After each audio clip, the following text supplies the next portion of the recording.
est-ce que, pour la raison d'État, j'ai le droit de commettre un certain nombre d'actes? Et est-ce que je peux le faire face à ma propre conscience et à ma propre morale? On a décidé à l'époque de monter un service d'exécution que j'ai appelé tout de suite Murder Incorporated. On a le droit de commettre toutes les turpitudes à condition de ne pas se faire prendre. C'est ça la grande morale. Un service de renseignement ne peut pas être dirigé comme un service ordinaire.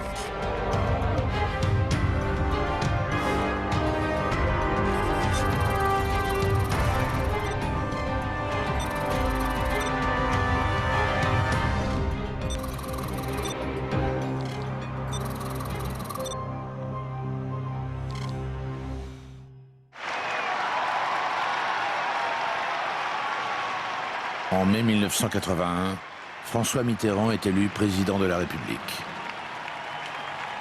Les services de renseignement ne voient pas d'un très bon œil l'arrivée des socialistes au pouvoir. L'entrée de ministres communistes au gouvernement n'arrange rien. En ces années de guerre froide, même les alliés fidèles de la France, comme les États-Unis, se cabrent et s'interrogent sur la fidélité de la France et de son gouvernement socialo-communiste.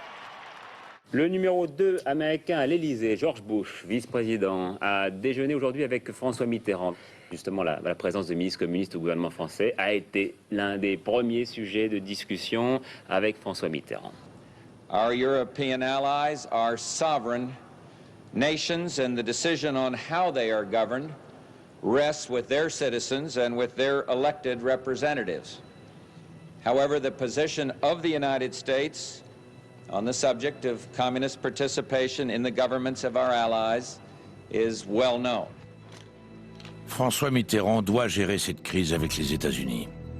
Il ne le sait pas encore, mais son service de contre-espionnage va venir à sa rescousse. La DST travaille sur un dossier extrêmement sensible, le coup du siècle pour les services français.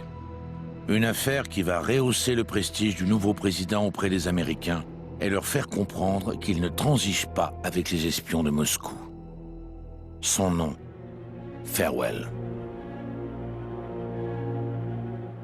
Au printemps 1981, Vladimir Vetrov, un agent du KGB, prend contact avec la direction de la surveillance du territoire. Dans les années 60, son service l'avait envoyé en poste à Paris, le paradis sur Terre pour un soviétique. Comme son épouse et leur fils, il se prend de passion pour la France. Au terme du séjour, le retour à Moscou est brutal. Vetrov ne progresse pas quand ses collègues grimpent les échelons. La déception fait place à la haine contre le KGB. Il veut le détruire, il va le trahir. Il va livrer à l'Occident le trésor de guerre du KGB, les fruits de son pillage technologique dans tous les pays capitalistes. Des milliers de documents d'une valeur inestimable arrivent sur les bureaux de la DST. C'est une affaire considérable, la plus énorme que la DST ait traitée sur le monde communiste au XXe siècle. Cette affaire doit rester ultra secrète. Le directeur du contre-espionnage lui donne aussitôt un nom de code, Farewell. Vous savez pourquoi j'ai choisi ce nom-là? Parce que Farewell, ça pouvait laisser penser à supposer qu'il y ait une fuite quelque part. Que c'était forcément une affaire anglo-saxonne, disons. Farewell, ça donnait une connotation américaine et ça orientait peut-être des recherches des soviétiques vers les Américains. Si la règle avait été suivie, c'est le SDEC, renommé en 1982 DGSE, qui aurait dû être saisi, car l'affaire se déroule à l'étranger, à Moscou. Le ministre de la Défense socialiste Charles Hernu, dont dépend la DGSE, est l'ami fidèle de François Mitterrand. Il aurait dû être mis au courant. Marcel Chalet décide de n'avertir que son ministre de tutelle, l'ancien résistant Gaston Defferre, le ministre socialiste de l'Intérieur. Lorsque j'ai parlé de l'affaire, il m'a dit « n'en parlez pas à Hernu ». Et il a ajouté « il raconte tout à sa femme ». Si vous l'informez, dans la demi-journée, tout Paris va être au courant, sa femme, etc. Voilà. Charles Hernu est tenu à l'écart. Il faut maintenant avertir le président François Mitterrand. Ça se passe le 14 juillet. à l'issue de la Garden Party. J'ai expliqué au président ce qu'était cette affaire, comment elle était née. Son visage, malgré sa capacité de contenir ses émotions, était tout à fait significatif de l'intérêt extraordinaire qu'il attachait à mes propos.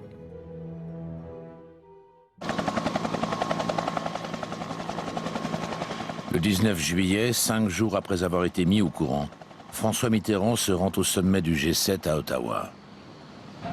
Le président français informe son homologue américain Ronald Reagan. La France dispose d'une source exceptionnelle à l'intérieur du système soviétique. D'après les informations qui m'ont été données par la CIA, ils ne se sont pas du tout compris.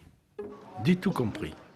Et François Mitterrand a dit farewell, ce qui veut dire portez-vous bien, et Ronald Reagan a pris ça au premier degré, j'en sais rien. En tout cas, il n'a pas du tout compris. Que Reagan soit au courant ne change rien, les espions soviétiques poursuivent leurs opérations. Il est urgent que les chefs de service se rencontrent pour parler plus en détail de l'affaire. Marcel Chalet part à Washington rencontrer le vice-président George Bush, ancien patron de la CIA. Le voyage aux États-Unis était évidemment nécessaire et même urgent, puisque Farewell nous avait appris que le système de couverture radar qui commandait la protection des États-Unis contre une attaque nucléaire, par exemple, et le système de protection de la Maison-Blanche elle-même était connu des Soviétiques. Il était urgent de dire aux Américains que leur système avait été démasqué et qu'il fallait qu'ils le changent. Le patron de la DST rencontre tous les dirigeants de l'appareil de sécurité américain et leur révèle l'ampleur de la moisson moscovite.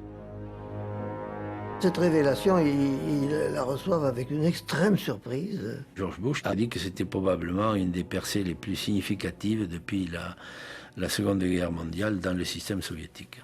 This is obviously the most significant breakthrough of the Iron Curtain.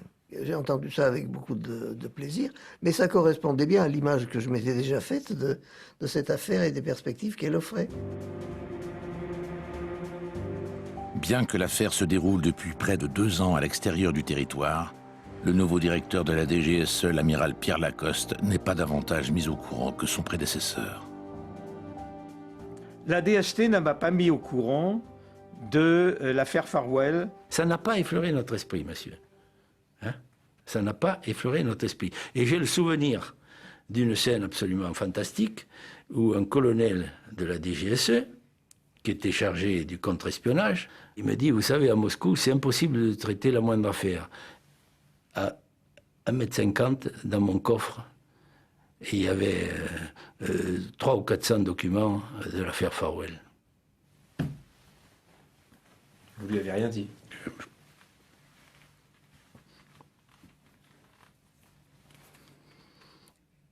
C'est un excellent ami, mais... En fait, c'est une très grande opportunité que ce soit la DST qui ait traité le dossier Farewell, parce que si ça avait été un agent de la DGSE, les Soviétiques n'auraient pas manqué de l'intercepter. Mais c'est parce que ça a emprunté des voies tout à fait anormales, d'anormales dans la logique administrative, que l'affaire Farewell a réussi. En 1983, la DST n'a plus de nouvelles de Vetrov depuis plus de 10 mois. À Moscou, il ne vient plus au rendez-vous habituel avec son officier traitant. Peu importe. La DST a accumulé assez de preuves. L'heure de la riposte a sonné. Le préfet Yves Bonnet, son nouveau directeur, sollicite un entretien avec le président de la République pour prendre ses instructions. Et à la fin de mon exposé, François Mitterrand me demande « Et alors, que me proposez-vous » Je lui ai dit « Je vous propose l'expulsion d'une quarantaine d'officiers de renseignement de l'ambassade d'Union soviétique à Paris. » François Mitterrand me répond aussitôt « Allez-y ». Il me répond si vite que j'ai un petit trouble. Je me dis, est-ce qu'il a bien compris? Est-ce que je me suis bien fait entendre? Et donc je réitère ma question, quitte à paraître un petit peu insolent, mais supposer qu'on se mette à expulser une quarantaine de diplomates soviétiques alors que le président n'avait pas très bien compris, ça ferait, comme on dit aujourd'hui, ça ferait désordre. Donc je renouvelle ma question et il me répète les mêmes mots, allez-y. Aval du président, et qui a quand même dit tant que ses propos m'ont été rapportés, vous avez quand même eu la main un peu lourde. Expulsion? Au Quai d'Orsay, on n'aime guère le procédé. Mais on vient de découvrir que les téléx de l'ambassade de France à Moscou sont truffés de micros et que le pillage durait depuis 5 ans. Humiliés, les diplomates acceptent les mesures de rétorsion. Le 27 mars 1983, le Quai d'Orsay informe l'ambassade du RSS que plusieurs membres de son personnel seront déclarés persona non grata et expulsés. François Cher, directeur de cabinet du ministre des Relations extérieures, reçoit la désagréable mission d'informer l'ambassade soviétique à Paris en la personne de Nikolai Afanassievski, venu protester contre cette décision. Je le reçois tard, 21h, 21h30 le soir, dans mon bureau au Quai d'Orsay. Je lui communique, c'était le scénario que j'étais convenu avec Bonnet, je lui communique le document soviétique qui faisait clairement valoir tout ce que nous savions en ce domaine. Je le lui tends, il le consulte d'un air dédaigneux.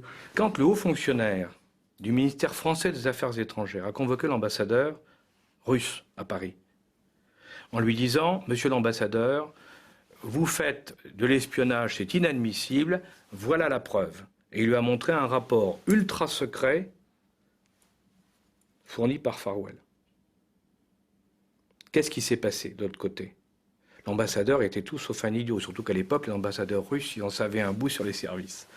Il a bien regardé le papier en question, et l'enquête a été lancée en Russie en disant « Qui a eu connaissance de ce papier? Qui a pu l'avoir entre les mains ?» Et progressivement, ils sont arrivés à la conclusion qu'il n'y en avait que 5 ou 6.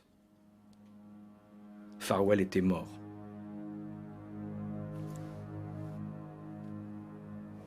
Protéger les sources, c'est le base même des services. Malheureusement, beaucoup de gens l'oublient, y compris dans la fonction publique. Ça a duré même pas peut-être 30 secondes, et il me le rend en me disant « Tout ceci n'est bien évidemment que faribole et ne correspond à rien ». Quel choc et quelle rapidité d'exécution. Un coup de balai diplomatique comme celui-là, on n'avait jamais vu ça. Je vous laisse découvrir les images que vous voyez en direct. Diplomats, journalists and others, all described as agents of the secret services of the Soviet Union. Les expulsés et leurs familles, environ 150 personnes, montent dans les véhicules. 13h37, les véhicules démarrent, direction Roissy. C'est la première fois que la France procède à une expulsion aussi massive de diplomates soviétiques. Enfin, je mets le mot diplomate entre guillemets. 47, c'est quand même si c'était une grosse ambassade, c'était très spectaculaire. On a presque vidé l'ambassade. Malgré la ruée des journalistes, ils ne font aucune déclaration jusqu'à l'embarquement vol 1252. Mais les conséquences politiques sont déjà évidentes. C'est la crise la plus grave entre Moscou et Paris. Paris punit les Russes à la face du monde. Mais les raisons demeurent un secret d'État. Je rencontre un jour François Mitterrand qui me dit, sans rire, « Ah, vous m'en avez fait faire une bonne. Figurez-vous que l'autre jour, j'ai demandé un de mes correspondants habituels à l'ambassade soviétique, M. Tcheverikov, et on m'a répondu, mais comment, Monsieur le Président, vous l'avez expulsé ?» Et Mitterrand me dit, vous vous rendez compte, vous m'avez fait expulser un de mes meilleurs amis, si ce n'est mon meilleur contact, au sein de l'ambassade de l'Union soviétique. Or, Tcheverikov était le résident du KGB, et ça, manifestement, le président de la République l'ignorait. Quelques jours plus tard, des émissaires français partent expliquer cette décision chez tous les alliés, également informés des pénétrations qui les ont frappés. La source Farwell a travaillé à l'ancienne. Les noms des agents ont été écrits noir sur blanc de sa propre main. Cette liste fait des ravages. En Algérie, en Belgique, aux Pays-Bas, en Suisse, en Espagne, en Italie, au Danemark, au Canada, au Japon, à chaque fois, les informations de Vetrov transmises par la DST provoquent la stupeur. 215 officiers de renseignement soviétiques sont identifiés dans une quinzaine de pays et parfois expulsés. On a complètement détruit leur système de collecte du renseignement scientifique et technique dans le monde occidental. La DST s'est retrouvée dans ces années-là comme, très franchement, un des très grands services de sécurité de l'Occident. Et nous avons pu traiter vraiment d'égal à égal avec les meilleurs services occidentaux. Je me souviens de la réflexion d'un officier de la CIA qui nous a dit ben, vous êtes meilleur avec vos gommes et vos crayons, vous êtes meilleurs que nous avec des ordinateurs dernière génération. Félicitant le président français, Ronald Reagan lui lance « C'est l'une des plus grandes affaires d'espionnage du XXe siècle ». Grâce à cette affaire exceptionnelle, la DST a permis à François Mitterrand de régler un très sérieux problème diplomatique. Effaçant l'effet de la présence des ministres communistes dans le gouvernement, il a démontré aux Américains que la France demeure d'abord une alliée fidèle. Naguère objet de suspicion, la DST est devenue pour François Mitterrand un sujet de satisfaction. Pour Vladimir Vetrov, la source Farewell, la fin de partie est tragique. La pièce à conviction présentée aux Russes a rapidement permis de l'identifier. Il est exécuté. Mais à cette époque, son existence demeure un secret d'État. Le grand public et la presse ignorent pourquoi tant de diplomates russes ont été expulsés. L'affaire doit rester confidentielle.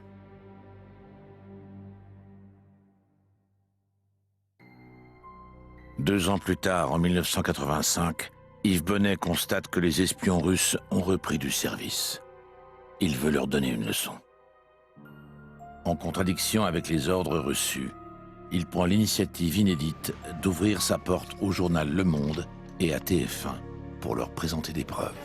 Là, depuis le printemps 83, un document ultra confidentiel sommeille dans une armoire forte. C'est la pièce maîtresse du dossier d'expulsion. Les 4 premières pages passent en revue la documentation et les échantillons technologiques pillés par les agents soviétiques. Yves Bonnet donne le même document que celui que Afanasievski avait lu et il avait blémi dans le bureau de François Cher, c'est-à-dire le document le plus secret de l'affaire, publié dans Le Monde. Bonnet a même organisé une visite, pratiquement, de service de la DST pour...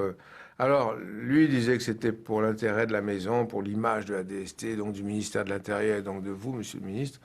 Moi, je pense que c'était une énorme connerie de sa part. Le directeur de la DST a pris une initiative contestable. Elle risque d'œuvrer contre la diplomatie française. François Mitterrand place en effet de grands espoirs dans les capacités réformatrices du nouveau maître de Moscou, Mikhail Gorbatchev.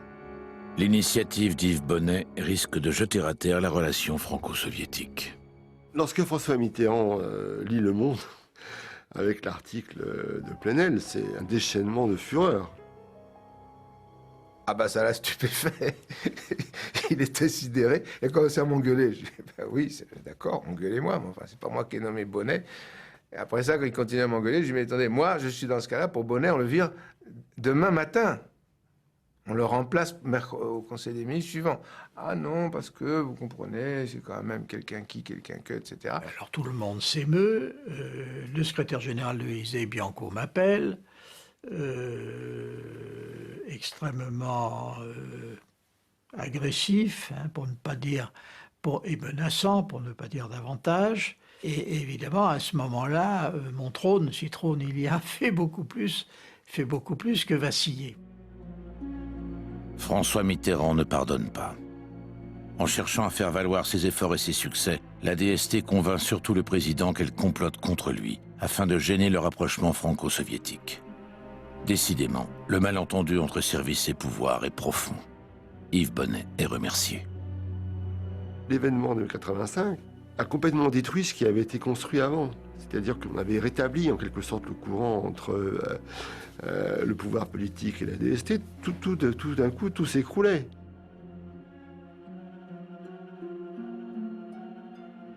Le préfet Rémy Pautrat succède à Yves Bonnet à la tête de la DST. Selon l'usage, le président le reçoit. La première chose qu'il me dit, c'est « Votre maison ne m'aime pas, et depuis longtemps ». Il m'a dit, vous savez, dans l'affaire Farewell, Cette affaire, j'ai une certitude. Cette affaire est une manipulation totale des services américains dont la DST était l'objet. Et j'aimerais, m'ajoute-t-il, que vous me fassiez un rapport sur ce sujet. Votre prédécesseur m'en a fait un, mais qui ne me satisfait pas. Là aussi, les bras m'en sont tombés. Je ne vois pas comment, après avoir expulsé les 47, Mitterrand se serait laissé influencer à ce point. Alors, le personnage est compliqué, on ne va pas trop rentrer dans les détails, mais ça m'a paru assez extravagant. Alors j'ai remis mon rapport quand même pour terminer cette histoire, mais comme c'était effectivement dans la même conclusion que celle à laquelle était parvenu Yves Bonnet, c'est-à-dire une grande affaire quand même du siècle en matière de contre-espionnage et de renseignement aussi, donc... le cabinet du président de la République m'a fait comprendre que ce n'était pas tout à fait ce qu'il souhaitait et m'a demandé un deuxième rapport. J'ai donc fait un deuxième rapport sur l'affaire Farwell et qui a conclu dans les mêmes conditions que le premier, bien sûr. C'est à partir de ce moment-là qu'on a dû penser que j'étais vraiment peu fait pour ce type de métier. L'affaire Farwell, c'est la gloire de la DST.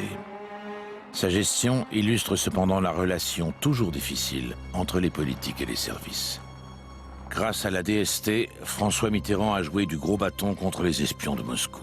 Et finement, un homme d'État aguerri, et malgré les maladresses de son service, il est parvenu à ne pas rompre les relations de la France avec la Russie. Mais Mitterrand joue sur deux tableaux. Derrière la façade diplomatique, il a conscience de la guerre de l'ombre qui s'opère contre l'URSS. Le président français a bien senti que le géant soviétique est affaibli. Il ne veut négliger aucune occasion de le pousser dans ses retranchements, y compris en le confrontant les armes à la main. Clandestinement, il envoie la DGSE au combat, cette fois en Afghanistan. En décembre 1979, Moscou y a envoyé son armée. Une guerre est née. Les Américains ont engagé des opérations clandestines. Les Français ne sont pas loin. Du côté de Kaboul, les dessous de la guerre froide sont bel et bien brûlants. Les Afghans ont commencé à organiser leur résistance. Ils savaient se servir de fusils, c'est à peu près tout. Mais ils n'avaient pas de connaissances sur la manière de se battre en situation de guérilla. Donc nous avons formé des personnels, d'abord en France, et ensuite nous les avons amenés sur le terrain pour mener des opérations. On a organisé en parallèle, bien entendu, au départ de Djibouti, des livraisons de matériel d'infanterie, de matériel semi-sophistiqué, comme les engins tactiques anti-chars. On travaillait avec Massoud. Nous avions réussi à mettre en place des méthodes qui ont permis à la guérilla de s'implanter. Le principe des Russes étant d'essayer de faire partir la population. Et nous, notre principe était de permettre à cette population de rester sur place pour qu'une guérilla puisse y vivre. Nous avons bien réussi à le faire. Ça a été beaucoup plus discret que les Américains. Nous sommes toujours plus discrets que les Américains. Pendant que les agents du service Action font le coup de feu en Afghanistan, d'autres fronts s'ouvrent. Pour les armées françaises, les années Mitterrand sont particulièrement actives. À Beyrouth, elles tentent de s'interposer entre les musulmans et les chrétiens. Dans l'Orient compliqué, elles vont subir un coup terrible.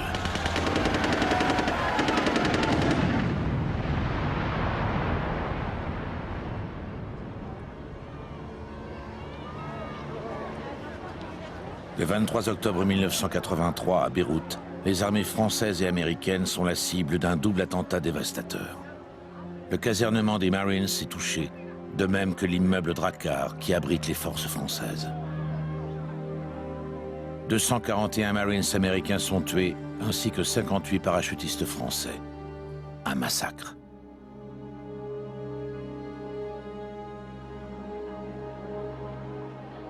Quelques heures après le drame, malgré des risques réels, François Mitterrand est présent sur les lieux de l'attentat. Il décide de riposter. La DGSE reçoit des directives. La nouvelle théorie consiste à frapper vite et fort ceux que l'on soupçonne de vouloir porter atteinte aux intérêts français. Politiquement erronée et techniquement impraticable, cette attitude conduira le service action à perdre ses repères.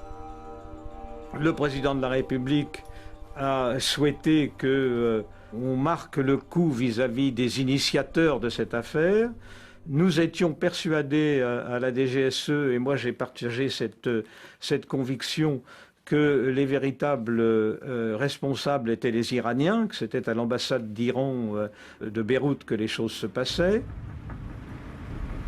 En représailles, 10 jours plus tard, le service action conduit l'opération Satan. Objectif, ambassade d'Iran à Beyrouth. Méthode, des agents placent une Jeep bourrée d'explosifs devant le bâtiment. Résultat, aucun. La Jeep n'explose pas.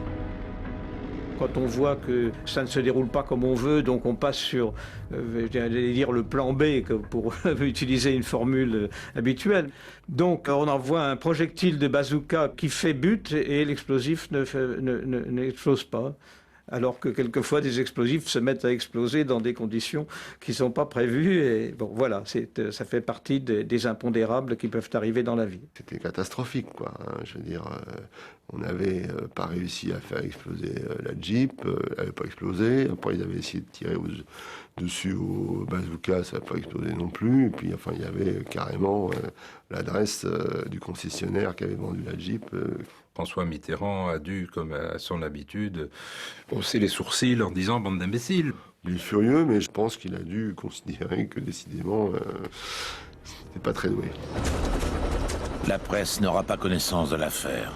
L'amiral Lacoste est épargné. Après le revers de l'opération Satan à Beyrouth, le chef du service action est remplacé. Le camouflet est un choc. Cet échec doit être lavé. Pour regagner la confiance du politique, le nouveau chef du service action a besoin d'un coup d'éclat. L'attentat contre un bateau de l'organisation écologiste Greenpeace. Cela s'est passé en Nouvelle-Zélande. Une bombe a fait sauter le chalutier de Greenpeace. Il y a un mort parmi l'équipage. Le bateau devait participer à un mouvement de protestation contre les essais nucléaires français dans le Pacifique Sud. La campagne de protestation a aussitôt été annulée. Dans la paisible Nouvelle-Zélande, cet événement est considérable. Les dépêches arrivent dans toutes les rédactions du monde. J'ai vu cette dépêche et je me suis dit, ok, ça c'est la maison. Quand on a vu ce message et qu'on l'a lu ensemble, on a dit ça, c'est la DGSE. Hein. Voilà. C'était, comme on dit en langage policier, c'était gros comme une maison. Hein. Déboule dans mon bureau, sans crier gare, le directeur central de la police judiciaire. Ouh là là, monsieur le ministre, regardez ça. Ça, c'est encore une connerie des services spéciaux. Si la suspicion est immédiate, c'est que la France est agacée par Greenpeace qui cherche depuis des années à gêner les essais nucléaires français qui se déroulent sur l'atoll de Mururoa. Pour réaliser cette opération, la DGSE a déployé une trentaine de personnes sur le terrain. Un agent a infiltré l'organisation écologiste. À bord d'un voilier, une équipe de marins a apporté les explosifs sur l'île. Des nageurs de combat ont été chargés de poser les bombes sous la coque du bateau. 2 officiers français de la DGSE, les faux époux Turange, en réalité le capitaine Dominique Prieur et le commandant Alain Maffard, ont fait la liaison entre ces équipes.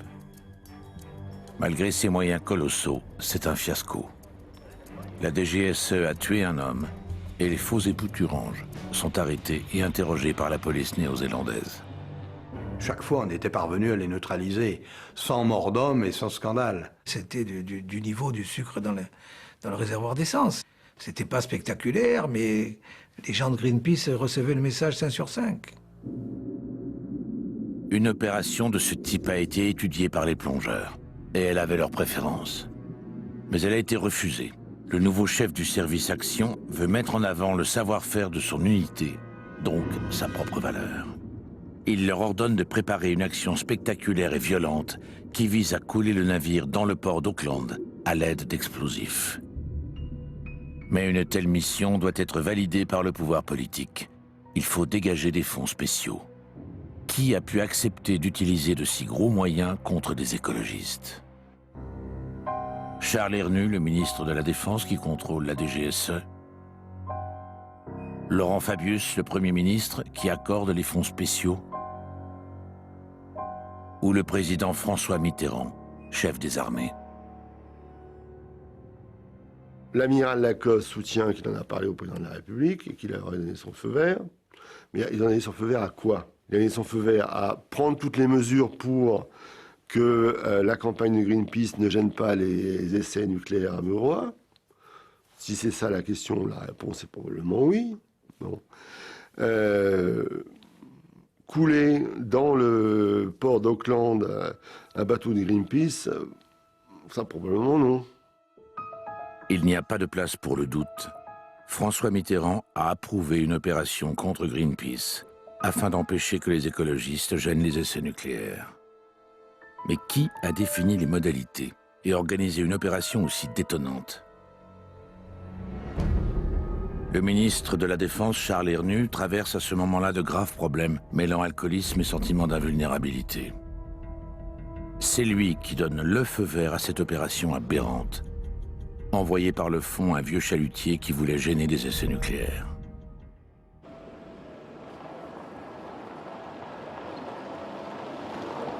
Le 16 juillet, 6 jours après l'explosion, Charles Hernu et Pierre Joxe sont convoqués chez le Premier ministre Laurent Fabius.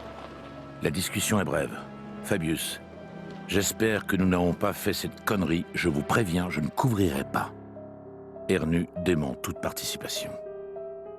Il a menti au Premier ministre. Hein?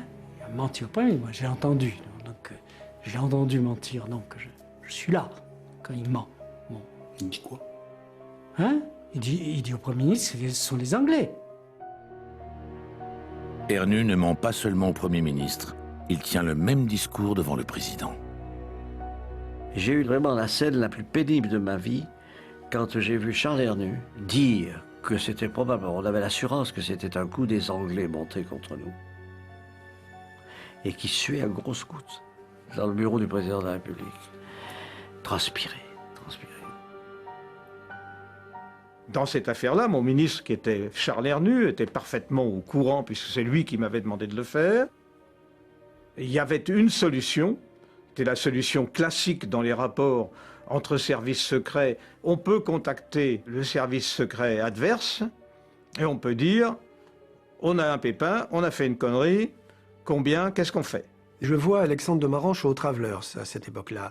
Il m'a dit, mais Michel, on n'est ni en Bulgarie, ni en Roumanie, ni en Tchécoslovaquie, ni en Pologne. On est dans notre club du monde libre, entre guillemets. Tout de suite, il fallait téléphoner, arranger le coup, reconnaître et puis trouver une formule. Charles Hernu a refusé cette solution possible. En Nouvelle-Zélande, Alain Maffard et Dominique Prieur sont interrogés. Le capitaine Prieur téléphone au numéro d'urgence que la DGSE leur a donné pour le cas où un problème surviendrait. L'officier responsable, qui aurait dû lui répondre, n'est pas présent. Les Néo-Zélandais demandent l'assistance de la police française pour identifier le numéro. Charles Hernu implore le ministre de l'Intérieur, Pierre Joxe, de tout faire pour bloquer les investigations. On ne va tout de même pas livrer le nom d'agents qui ont servi à l'Est et en Afrique. Pierre Joxe tente de gagner du temps. On a eu un jour un appel téléphonique. Les Néo-Zélandais nous disent « Ah, elle a appelé tel numéro. C'est quoi ce numéro ?» Je dis à Lacoste, c'est quoi ce numéro? C'était un des numéros de grand secours de la DGSE. Je dis non, c'est pas possible. On a renuméroté, on a trouvé un appartement qu'on a déclaré vide. On a fait un bidonnage terrible pour égarer les Néo-Zélandais, pour les égarer pendant 8 jours. Vous avez modifié l'attribution du numéro, c'est ça? On a attribué fictivement, rétroactivement, le numéro à un appartement qui en effet était vide pour des raisons techniques. On a dit que le locataire, on a tout fabriqué. Bon, ça a tenu 10 jours, ça servait à rien. Les Néo-Zélandais, qui ne sont pas les plus fins limiers du monde, demandent l'identification du numéro à la police française, c'est-à-dire en l'occurrence à la police judiciaire, qui ne sait pas pourquoi on le lui demande, et qui révèle le poteau rose. C'est un numéro de la DGSE. Je suis stupéfaite parce que tout se passe comme si les policiers ne savaient pas qu'ils ont affaire à des gens de leur pays, pratiquement des collègues, si je puis dire, dans un domaine. Et donc ils n'ont pas d'ordre, ils ne reçoivent pas d'ordre apparemment qui ferait en sorte qu'ils ne donnent pas toutes ces informations. De voir des fonctionnaires français sur le territoire national de la France poursuivre avec une police étrangère des fonctionnaires ou des officiers français, je le dis gentiment là, mais je vais dire maintenant que, à mon avis, ça ne s'était pas vu depuis la collaboration et l'occupation nazie. La presse enquête et révèle que les époux Thurange sont 2 officiers des services spéciaux. Mais la police néo-zélandaise se fourvoie en les accusant d'homicide. Le chaînon manquant, c'est l'équipe de 3 nageurs de combat que personne n'a vu et dont l'existence n'est même pas soupçonnée. Au sommet de l'État, personne n'est dupe. Le gouvernement se prend à espérer que le feuilleton de l'été en est à son dernier épisode. Pendant de nombreuses semaines, le président de la République lui-même était persuadé que ce que j'ai appelé, que l'on a rappelé tout à l'heure, la stratégie du mensonge, était pratiquement arrivé au succès. Mais le 17 septembre, l'affaire bascule. Le Monde révèle l'existence d'une 3e équipe, celle qui a posé les bombes. Ces nageurs de combat ont quitté la Nouvelle-Zélande sans se faire prendre. Le mensonge d'État est avéré. La DGSE est l'organisatrice de toute l'opération. Mais Ernu persiste. Aucun service, aucune organisation dépendant de mon ministère n'a reçu l'ordre de commettre un attentat contre le Rainbow Warrior. Le lendemain, le 19 septembre, François Mitterrand est dos au mur. Il écrit à Laurent Fabius exigeant que des têtes tombent. Le Premier ministre réagit aussitôt et ordonne à l'amiral Lacoste de lui confirmer par écrit les noms des agents impliqués. Je ne signe pas ça. Jamais un chef de service secret ne doit de lui-même dévoiler le nom de ses agents. Voilà, c'est un principe, c'est une ligne de fracture. C'est la négation même de la fonction.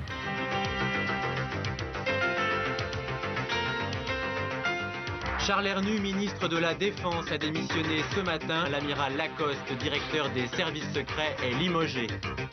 Bonsoir. Raison d'État. Le président de la République, François Mitterrand, a accepté la démission du ministre de la Défense, Charles Ernu, que celui-ci avait présentée au Premier ministre ce matin. Est-ce que le président de la République vous a renouvelé sa confiance? Il a rendu public un texte tout à l'heure. Vous a-t-il réconforté? Mais je ne suis pas... c'est pas mauvais moral. Il n'est pas lâché. Il subit la sanction politique d'une grave erreur politique qu'il a commise. C'est pas être lâché, on n'est pas sur un terrain moral. Monsieur le ministre, s'il vous plaît. S'il vous plaît. Charles Ernu, c'était un brave type, mais faisant un peu... prenant trop de risques et faisant un peu n'importe quoi. Pour Charles Ernu, c'est la mort politique. Laurent Fabius contacte Paul Quillès. Et le Premier ministre me dit, voilà, le président de la République souhaite que tu remplaces Charles Ernu comme ministre de la Défense. Bah, je n'avais pas question. Je pensais que c'était une affaire pourrie, quoi. Et c'est pour ça que quand on m'a proposé le ministre de la Défense, je dis c'est gentil, mais on me demande à moi de venir dénouer une affaire pourrie, c'est quand même pas très agréable, quoi. Et puis, le directeur de cabinet me dit la phrase qui tue, tu ne peux pas refuser et faire ça au président de la République. Charles Ernu m'a dit que je trouverais les dossiers en bon ordre. Mais ce qui était intéressant, c'est parce qu'il y avait dans le dossier ce qui n'était pas. Et qu'il fallait retrouver, qu'on a retrouvé en 48 heures. Mais vraiment un travail de juge d'instruction. C'est-à-dire qu'on a interrogé les uns, les autres, on les a, dans une pièce, dans une autre, on les a fait se contredire, et puis on est arrivé au bout de l'élucidation. Ce sont des agents de la DGSE qui ont coulé ce bateau. Ils ont agi sur ordre. Mesdames et messieurs, la vérité sur cette affaire est cruelle. Mais il importe, comme je m'y suis engagé, qu'elle soit clairement et totalement établie. La situation se pose toujours de la même façon. Donc, est-ce que le pouvoir politique assume ou est-ce qu'il n'assume pas? Le fiasco, c'est d'avoir dévoilé dans cette affaire que c'est au nom et pour le compte de la République française que l'opération avait été menée. C'est ça le fiasco. Le fiasco, c'est d'avoir soulevé les jupes de Marianne et montré son derrière à tout le monde. Politique et je le dis de façon très, très précise, étant incapable de gérer sa propre pulsion et contradiction avec son service. Et entrant dans une espèce de vrille infantile du parapluie pour se protéger. C'est ne rien comprendre que d'accuser les services de renseignement de faire dans l'illégalité. Bien sûr qu'ils font dans l'illégalité. Ils font même que ça. Parce que pour les actions légales, l'État a suffisamment de fonctionnaires, de diplomates, de militaires, de juges, de policiers. Si tous les États du monde entretiennent des services spéciaux, je dis bien spéciaux, pas secrets, parce que c'est pas des services secrets, tout le monde sait où est la DGSE, la CIA ou l'MI6, c'est pour pouvoir faire des opérations spéciales, pour pouvoir s'affranchir de la légalité et des engagements internationaux. Quand on est officier de renseignement, qu'on on est prêt à donner sa vie pour la défense du pays, parce qu'on va quand même jusqu'à ce niveau-là, et nos familles le savent, on attend du politique quand même un petit peu plus de tenue. Devant la justice néo-zélandaise, Dominique Prieur et Alain Maffard plaident coupables. Ils sont condamnés sans procès à 10 ans de prison. Même si la France obtiendra leur libération en juillet 1986, leurs noms sont publiés, leurs visages sont exposés, leur carrière est terminée. Officier de tradition, l'amiral Lacoste a sombré sans dire un mot. Il assume sa part de responsabilité et ne s'en plaindra jamais. Je mourrai en pensant à cette affaire. C'est effectivement un aveu d'échec. Bon, je suis relativement serein parce que quand j'ai accepté ce poste, j'ai accepté cette éventualité. Je savais que ça pouvait arriver. La DGSE doit rentrer dans le rang. Le 25 septembre 1985, le gouvernement choisit de nommer à sa tête le chef d'état-major de l'armée de terre, le général René Imbaud, ancien légionnaire, un homme à poigne. J'ai, à ma profonde stupéfaction, découvert une véritable opération maligne de déstabilisation de nos services secrets. Je dirais même de destruction de nos services secrets. Bien entendu, j'ai aussi trouvé des gens qu'il fallait sanctionner. J'ai coupé les branches pourries. Il faut couper les mauvaises branches, on va liquider tout ça, etc. Dans la maison, ces messages ne passent pas. Chacun fait modestement sa part de travail, l'a fait honnêtement, l'a fait loyalement, et on se fait traiter de branche pourrie. Et je serai le rempart de ce service. Ce que je veux dire, c'est qu'à partir de maintenant, toute information que l'on prétendrait retenir ou recueillir de ce service est mensonge. Parce que j'ai verrouillé ce service. Ça a été avec le recul assez drôle, puisque un de mes amis, qui avait un poste important dans l'appareil d'État, m'a dit qu'il était rentré chez lui et qu'il a branché la télévision, le journal télévisé. Il a vu un général à la télévision cadré annonçant qu'il avait... Il s'est dit, ça y est, c'est le putsch. L'affaire Greenpeace est une catastrophe pour la DGSE. Sa réputation internationale est anéantie.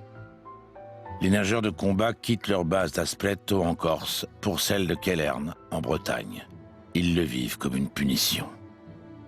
Rien ne va plus entre le pouvoir politique et les services spéciaux. Le malentendu est plus profond que jamais depuis leur création, 40 ans plus tôt.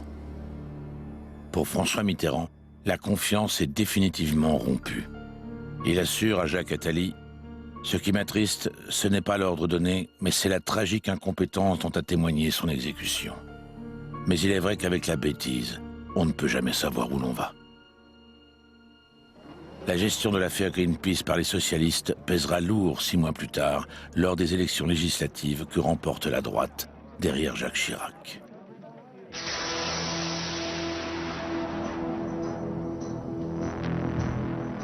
Au bout de 2 ans de cohabitation, François Mitterrand se présente à sa propre succession.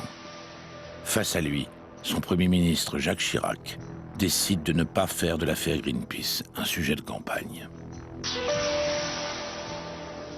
Je dis à Jacques Chirac, tu sais, ne te fais pas d'illusions, Mitterrand est un tueur. Hein. Donc si tu vas dans ce débat, il faut que tu ailles avec l'idée de le tuer. Il est bien évident que dans le Rainbow Warrior, dans l'affaire du Rainbow Warrior, François Mitterrand n'a pas dit la vérité, et que d'autre part, il a laissé, il a lâché en race campagne les agents des services de renseignement français, qui avaient été mandatés pour faire, qui avaient été désignés pour faire cette opération. Alors, il faut le dire. Et dans ce cas-là, il est mort. Alors, il a été un peu tenté. Il me dit, ah oui... Et puis Édouard Balladur a dit, oh Jacques, ce serait pas très convenable. Alors j'ai dit, alors on n'y va pas. Alors il a dit, mais je me laisserai pas faire. D'ailleurs, quand j'arriverai là-bas, je dirai pas Monsieur le Président, je dirai Monsieur Mitterrand. Permettez-moi juste de vous dire que ce soir, je ne suis pas le Premier ministre et vous n'êtes pas le Président de la République. Nous sommes deux candidats à égalité et qui se soumettent au jugement des Français, seul qui compte. Vous me permettrez donc de vous appeler Monsieur Mitterrand. Et vous avez tout à fait raison, Monsieur le Premier ministre. J'ai dit, les jeux sont faits.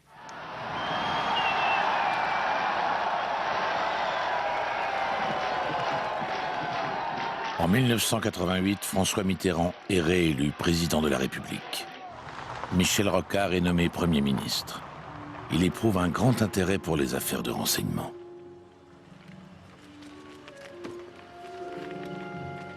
Je m'aperçois vite que tout ça est assez déplorable, que les services nous envoient de l'information brute, qu'un Premier ministre en fonction qui a autre chose dans la tête et autre chose à faire a du mal à classer, à analyser, à placer dans un contexte, à pondérer, si j'ose dire. Et quand par hasard il y a des choses lourdes, on a des notes de plusieurs services qui diffèrent entre elles, et donc je commence à me désespérer de cette production. Et je voyais le président de la République 2 fois par semaine. Comme nous apprécions peu notre compagnie mutuelle, on allait vite. Et voilà qu'un jour, nous sommes mercredi, il y a Conseil des ministres à 10h, je suis arrivé à 9h comme d'habitude, on a fini le travail à 9h30. À ce moment-là, je dis au président de la République, Monsieur le Président, puisqu'on a un peu de temps libre, je vais prendre le risque de sortir de mes plates-bandes, de pénétrer directement dans les vôtres.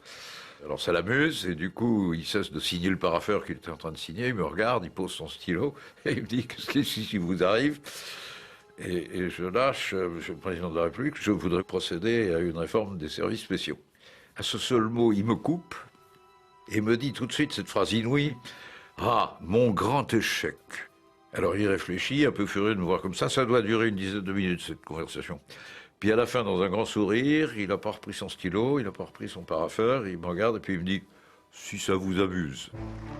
Jamais sans doute la réforme d'une si grande fonction de l'État n'a été confiée à un chef de gouvernement pour un tel motif. Si ça vous amuse. Fait rarissime, Michel Rocard se rend au siège des services secrets français, boulevard Mortier. J'y étais allé pour les saluer, pour le pot d'apéritif et bon courage les gars, quoi. Mais les circonstances ont été telles qu'il a fallu que j'improvise une espèce de perspective des intérêts de la France, en soulignant les besoins d'information et de renseignement un peu partout. Il avait cette vision qu'un pays qui n'avait pas une grande politique de renseignement est un pays, et de coordination du renseignement, était un pays qui, dans un petit nombre d'années, ne pourrait plus tenir sa place au rang des grandes puissances. On avait un esprit en face de nous très pétillant. Ça, les hommes du renseignement aiment beaucoup parce que c'est très stimulant. Il devait y avoir 3% de cette honorable assemblée qui avait voté à gauche un jour dans sa vie. Et voilà qui venait de la gauche, un Premier ministre qui les saluait et qui reconnaissait l'importance de leur métier. Et ça, moi j'en ai gardé un fort souvenir. Les gens du renseignement sont aussi des gens sensibles. Et de voir un Premier ministre avoir des idées aussi claires et comprendre ce monde laissait poindre beaucoup d'espoir. Il a aimé la DGSE parce qu'elle lui faisait participer aussi à la politique étrangère de la France. Et quelquefois sous ses aspects les plus malins, si je puis dire. La situation des services évolue rapidement. La proportion de personnel civil augmente en même temps que les budgets. Le renseignement technique est renforcé. Pour un temps, le renseignement devient une priorité de l'État. Les réformes de Michel Rocard font rapidement sentir leurs effets. Et je me revois arrivant un matin à 8h30, comme d'habitude à mon bureau, trouvant la production des services de la nuit, écoute téléphonique, puis une note. Premier document coopératif de tous nos services ayant travaillé ensemble. Donc, premier résultat de la réforme qu'on venait de faire. Et à l'évidence, de grande qualité, convaincant, parfait. L'ennui d'une telle réforme pour un homme politique, c'est que personne n'en sait rien.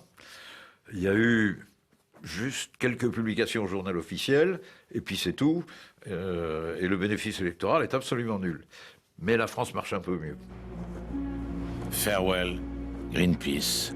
Pour les services de renseignement français, le premier septennat de François Mitterrand a vu le plus brillant succès du siècle voisiner avec l'échec le plus retentissant. Entre les services et le pouvoir, le malentendu aura été constant. Et le septennat se termine comme il a commencé, dans une relation douloureuse, marquée par des éclats permanents.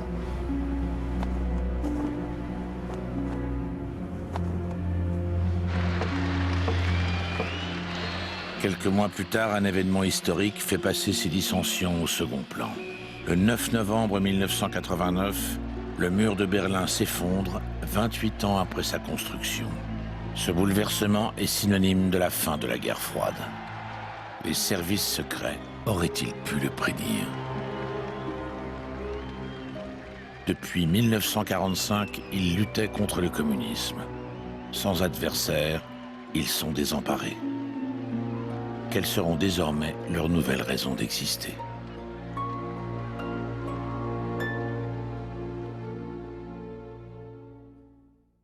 Dans combien de cas ce service a-t-il mis l'exécutif en difficulté? 2 fois? 3 fois peut-être? En 60 ans? Si vraiment on faisait n'importe quoi, ça se saurait tous les jours. Et jusqu'à présent, hormis quelques cas qui ont défrayé un peu la chronique sur le plan médiatique, vous entendez parler de rien. Sachant que ce sont des services qui ont amené des opérations de la plus extrême délicatesse, de la plus extrême dangerosité, et où le risque est permanent. Mais on ne fait pas n'importe quoi dans cette maison.